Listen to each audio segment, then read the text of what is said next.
Oi, gente, tudo bem com vocês? Então, no vídeo de hoje eu vou contar pra vocês por que depois de 14 anos sendo funcionária pública, eu larguei o serviço, abandonei meu concurso e fui vender cachorro-quente nas ruas da minha cidade.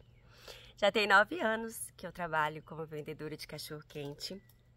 Eu tenho um food truck de cachorro-quente, é um carro adaptado, é uma caminhonete adaptada, onde atrás dela eu fiz uma cozinha com estrutura metálica inox e tem tudo, tem fogão, tem freezer e ali eu faço o cachorro-quente e vendo o cachorro-quente na cidade onde eu moro e em alguns eventos, algumas festas em cidades próximas, em outras cidades por aqui, perto de onde eu moro. Eu sou mineira, moro em Minas e trabalho vendendo cachorro-quente. Bom, gente, o sonho de ser funcionária pública, eu acredito que vem para muitas pessoas, né, gente? Ainda mais passar num concurso e tal. Eu, por muito tempo, lutei por isso e conquistei isso. Com 20 e poucos anos, 27 anos, eu me tornei funcionária pública efetiva e fiquei, como eu disse para vocês, por 14 anos assim. Só que, infelizmente, gente, além das dificuldades todas que eu enfrentava no meu serviço, eu trabalhava na saúde, o dinheiro que eu ganhava não era o suficiente para ter uma vida confortável. Era melhor que alguns outros serviços, claro, mas era um pouco mais de um salário mínimo. Na verdade, na época, quando eu comecei, era apenas um salário mínimo, 8 horas por dia trabalhado. Não trabalhava final de semana, né? Mas mesmo assim, era 8 horas por dia, todos os dias, para ganhar um salário mínimo. E o serviço não era fácil, gente. Era um serviço que principalmente vinha um desgaste mental muito grande. Porque a gente lidava com pessoas doentes, pessoas debilitadas, pessoas necessitando de ajuda e que, entre aspas, teriam direito a essas ajudas. Eu trabalhava como agente de saúde, na saúde, e no papel tudo era muito lindo.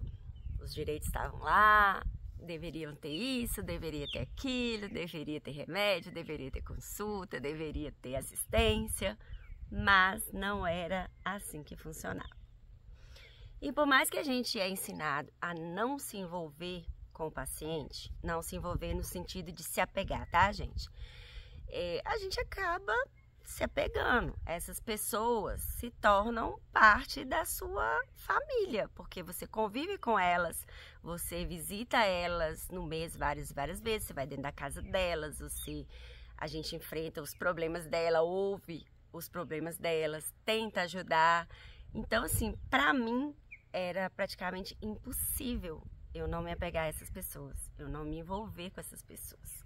Por mais que eu quisesse não me envolver, por mais que eu tentasse fazer da forma que me era ensinado, eu não conseguia, gente. Não conseguia.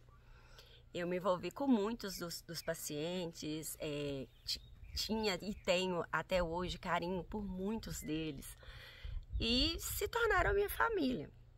Então, quando eu não conseguia para essas pessoas o que elas tinham direito, eu ficava muito frustrada mesmo, porque no papel, como eu disse, elas deveriam ter os direitos e elas não tinham. Por exemplo, eu tinha, na época que eu trabalhava, 5 pessoas cardíacas graves. E essas pessoas, elas deveriam ter pelo menos uma consulta por mês, direito a uma consulta com um cardiologista por mês, direito aos remédios delas, direito às receitas delas, dos medicamentos que elas tomavam, porque é através da receita que elas ganham os medicamentos pelo SUS, ou deveriam ganhar. Isso é alguma das coisas que essas pessoas tinham direito. E não era assim que funcionava. Eu já tive vez de receber no mês uma consulta e ter que escolher dessas 5 pessoas, desses 5 cardíacos que eu tinha, quem iria ficar com essa consulta. Gente, hilário, mas é verdade. E aí, eu não sou médica. que critérios que eu ia enfrentar, que eu ia colocar para decidir qual desses 5 necessitavam mais dessa consulta. E se eu escolhesse, digamos, o José e a Maria piorasse de situação da saúde dela, ou ela necessitasse mais dessa consulta? Gente, vocês não têm noção do que é isso. É horrível, horrível, horrível. E extremamente estressante. E era eu quem tinha que escolher, sendo que deveriam vir 5 consultas. Eu morria de medo de fazer essas coisas. Isso sem contar que às vezes esses mesmos pacientes... Isso eu tô usando os cardíacos, tá, gente? Só para dar um exemplo para vocês. Mas como eles, tinham outros com outros problemas de saúde que também precisavam de assistência e que não era a assistência que seria prometido para eles. Todo mundo que já precisou do SUS sabe do que eu tô falando. E quem não precisou, tomara que não precise, gente. A teoria do SUS e como deveria funcionar é muito boa, gente. Seria perfeito, ajudaria demais a conta. Mas, infelizmente, não é assim que funciona. Pelo menos na minha época, não. Tem 9 anos que eu saí do concurso público, mas na época que eu trabalhava, não funcionava da maneira como tinha que funcionar. E aí eu passava por tudo isso. E nessa história toda de viver tudo isso e cada dia a situação mais complicada, eu vivia muita violência na casa dessas pessoas. Infelizmente, eu trabalhava num bairro muito necessitado, um bairro mais simples e onde a gente passava por várias situações. Tinha, infelizmente, muitas pessoas com vícios, muitas pessoas doentes. Claro que tinham pessoas maravilhosas, tem até hoje, que eu tenho como minha família, mas também tinham muitas pessoas que tinham vícios, que brigavam, que faziam e aconteciam, e a gente ficava no meio disso, gente. E a gente visita, o agente de saúde, ele tem que visitar pelo menos uma vez por mês a casa das pessoas que são cadastradas na microárea dele. E aí, você não escolhe a casa de quem você vai visitar e nem tem uma segurança, digamos assim, de que você vai poder entrar e sair dessas casas sem sofrer nenhuma lesão física ou qualquer outro tipo de situação. E não ia ninguém com a gente, a não ser que você combinasse com um amigo dele te ajudar nas suas visitas e você na dele, mas para fazer companhia um para o outro, senão a gente ia sozinhas. Cada um na sua microárea, cada um enfrentando o que tinha para enfrentar ali. E com tudo isso, eu fiquei bastante tempo. Eu trabalhei por 14 anos assim. Gostava, tá? Apesar de todas as dificuldades, eu gostava, porque quando eu conseguia ajudar, eu me sentia muito satisfeita, muito realizada. Mas com o tempo, a minha cabeça não foi ficando muito boa, gente. Eu fui adoecendo, eu fui passando por situações que foram me deixando muito triste, me deixando muito deprimida. E perdi pessoas que eu convivia com elas. Eu sei que todo mundo perde alguém, mas assim, às vezes você perdeu uma pessoa porque aconteceu algo com ela ali, ou que chegou a hora dela, é uma coisa. Você perder pessoas porque elas deveriam ter algum direito, ter alguma assistência, ter cuidados que para ela deveriam, cuidados prometidos, né, pelo sistema para elas e elas não terem, isso doía muito, mas doía muito mesmo. E foi adoecer na minha cabeça. E para piorar, o dinheiro não era o suficiente. Até porque eu tirava muito do meu dinheiro, gente, para ajudar algumas pessoas também. E eu sou mãe solteira, eu tenho um filho que hoje é adulto, mas na época não era, que precisava de mim. E acabava que a grana não dava.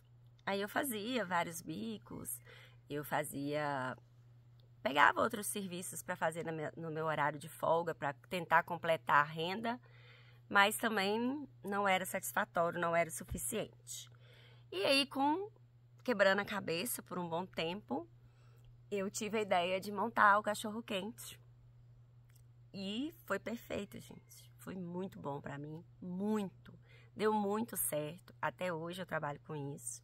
Já tem 9 anos, vai fazer 10 anos que eu trabalho vendendo cachorro-quente. De ser vendedora de cachorro-quente, eu conquistei materiais que eu jamais conquistaria trabalhando como efetiva. Hoje eu tenho uma casa, eu tenho carro, eu tenho meu negócio, eu tenho as coisas que eu preciso dentro da minha casa, graças a Deus não me falta nada, vendendo cachorro-quente, trabalhando como vendedora de cachorro-quente.